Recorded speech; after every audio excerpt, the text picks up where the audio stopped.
Hi, guys. Thanks for stopping by. Thanks for subscribing. And if you're not subscribed, I hope you will do so and tell all your friends. That helps us keep doing this. On the good news front, by the way, if it's bad news for Donald Trump, it's good news for us. I can't believe we have to say that about an American president, but it's true.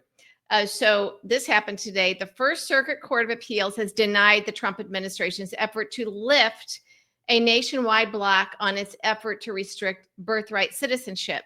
So we knew it was unconstitutional what Trump was trying to do.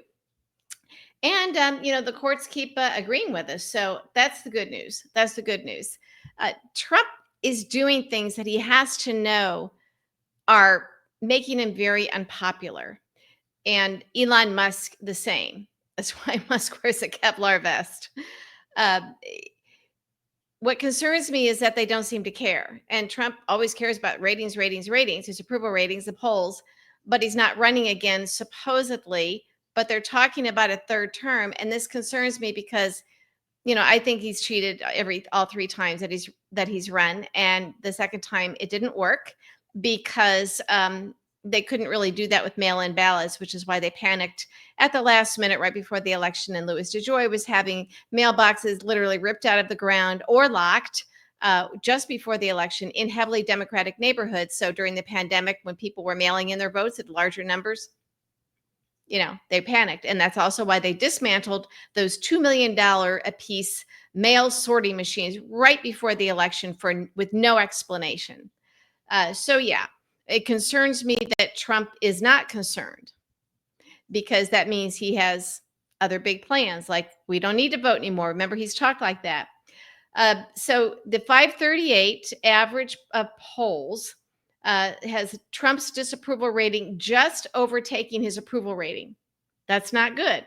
When your disapprovals are higher than your approvals and you're supposedly in the honeymoon part of your term, there's always that honeymoon portion of the program at the beginning of a presidency, not with Trump. So no other U.S. president in the time of polling and history of polling since they started doing this has ever had such a bad approval just 6 weeks into a second term. So Americans are rejecting Trump and Elon Musk. I'm concerned that they don't seem concerned. And that's why we have to keep a real close eye on these crooks. All right. They are now openly talking about, getting rid of Social Security and Medicare. Remember, whenever that was brought up during the election, they backed away from that and said it wasn't happening. Well, it is. It is. And the blowback from Trump supporters will be huge, which means Trump's approval ratings will be lower than he could ever imagine. And he doesn't seem to care. All right. They don't seem to care. I don't think they fully realize what this will mean to people. This isn't just going to inconvenience people. And it's going to have a much further reach than just individuals who will be losing their Social Security checks. People who rely on them to live, okay, who planned for this because they paid into it. It is not an entitlement. It is not a charity. It is your money. Same with Medicare. So this is what they're doing.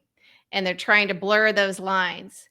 This will have a huge effect on the travel and tourism industry. Why? Because retirees plan for their retirement. People, they plan for their retirement. And if you're not somebody who relies on Social Security exclusively, you do rely on it for the lifestyle that you had planned for yourself in your retirement. So this means that, well, maybe you'll have enough money on your own to upkeep your house and pay your property taxes, keep the lights on, keep gas in the car. If they haven't gutted Medicare by then, at least you pay your Medicare premiums, buy food, that sort of thing. But you can't afford to travel. All right. Retirees are a huge part of domestic travel and foreign travel. Ain't going to happen. Think of the snowbirds in Florida, the people who plan and save their entire lives so that during their retirement, they can afford to spend winters in Florida. Maybe they don't own a place, but they can afford to rent. And they carefully plan for this. This is their reward for their entire lives of hard work. And they save for this, but they also factor in their Social Security checks. All right. This is going to have a huge impact on the economy in Florida. As snowbirds, people that live up north and haven't moved to Florida, maybe they have grandchildren, their children, their lives up north, homes that they want to stay in as long as possible. But because they saved a little bit of money and because they have Social Security, they can spend a couple of months in the winter in Florida and golf. Maybe they can't afford a Trump golf course, those greens fees, but something more modest and just to be in the warm weather. Think what that's going to do to the Florida economy and other popular places that retirees go to in the wintertime. Think about that. And what if just a little bit of your savings is what you live on plus Social Security, and you do have to pay your Medicare premiums?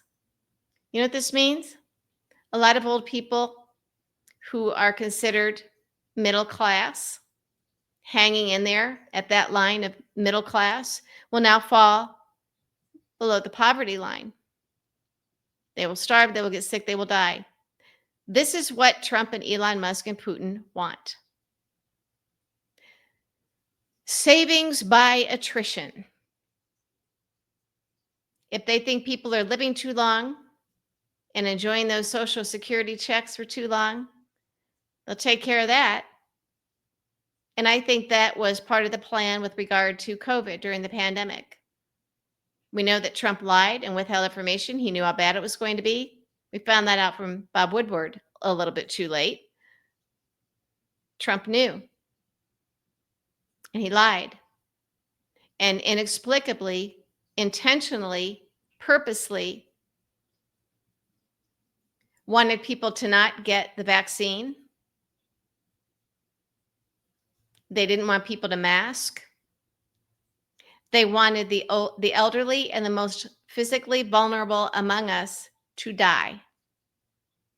And in fact, because of the pandemic and all those COVID deaths, there was a savings, a big savings to Social Security, we now know, because old people died easier first.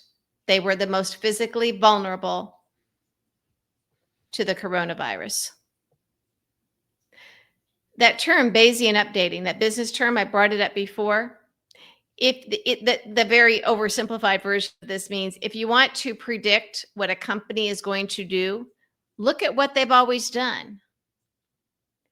This is not hyperbole. They want a certain number of deaths of the most vulnerable to get that savings by attrition. People on Medicaid, people on SSI, disability, elderly people who are too expensive to keep alive, people that they don't think really contribute to society. Elon Musk is a huge welfare queen when you look at our tax dollars that fund him. Whenever he gets a wild hair up his rear end and wants to do something crazy, he could take his money and save the world, but he won't do that. These people are evil, and we need to stop assuming that the worst won't happen, because the worst keeps happening. The worst keeps happening. Trump doesn't care about his approval ratings. For the first time ever since he descended that golden escalator in Trump Tower, he doesn't care about his polling numbers. That should scare us. That should scare us. But I do think that he, Elon Musk, should be afraid of us, because you start cutting out Social Security, that's going to affect everybody in terms of either themselves, their plans or their futures, or someone they love, their parents, their grandparents. And that presents a very dangerous situation for Trump and Elon Musk. More importantly, it is the Republicans in Congress. We already know that they're starting to push back a little bit on some of these things. Okay? They just are. And you've got the Trump cabinet, some of them pushing back on Elon Musk. I don't have a lot of faith in these guys because they're still MAGA idiots and traitors, and they've gone along with the Trump lies for so long. And they know he's a liar. They know he's a liar. They know he's responsible for hundreds of thousands of preventable deaths. Okay? And unless he and Elon can guarantee all of them a win because, Elon's got Starlink. Remember what his 4-year-old said to Tucker Carlson? Yeah, and in the Oval Office. Yeah, we know what happened. We know what happened. So that's a big ask. That's some heavy lifting for Elon Musk to guarantee a win for Republican House and Senate members, by cheating for them. Or maybe again they just don't care if they've got this thing so rigged. But at some point, I've said this before, I think there's a possibility, or maybe some of it's wishful thinking, or maybe because it's really our only hope, it'll be Republicans in Congress that save us. Not because they're going to be trying to save themselves, of course. So the protests are working. What I find really kind of funny is that Trump, whose approval ratings are underwater, and he and Elon Musk, especially Musk, are extremely unpopular. What they are doing is extremely unpopular, to say the least. And he thinks that by announcing that he's going to purchase a Tesla, that will help Tesla stock. It ain't going to happen. First of all, he'll be using our money to do it. You think Trump's going to use his own money to buy a Tesla? No. And he's certainly not going to drive around in it. But I think it's probably going to hurt Tesla even more for Trump to buy one. It's already become a very negative symbol. They're unsafe. I don't know why they took off anyway. I mean, they're unsafe. They are unsafe. Everything Elon Musk touches seems to explode and be destroyed. Remember, Tesla wasn't his company. He didn't invent that. So he ruined Tesla. He ruined Twitter. Starlink, I don't know. His rockets don't seem to be doing very well. They keep exploding. 4 out of 8 attempts, right?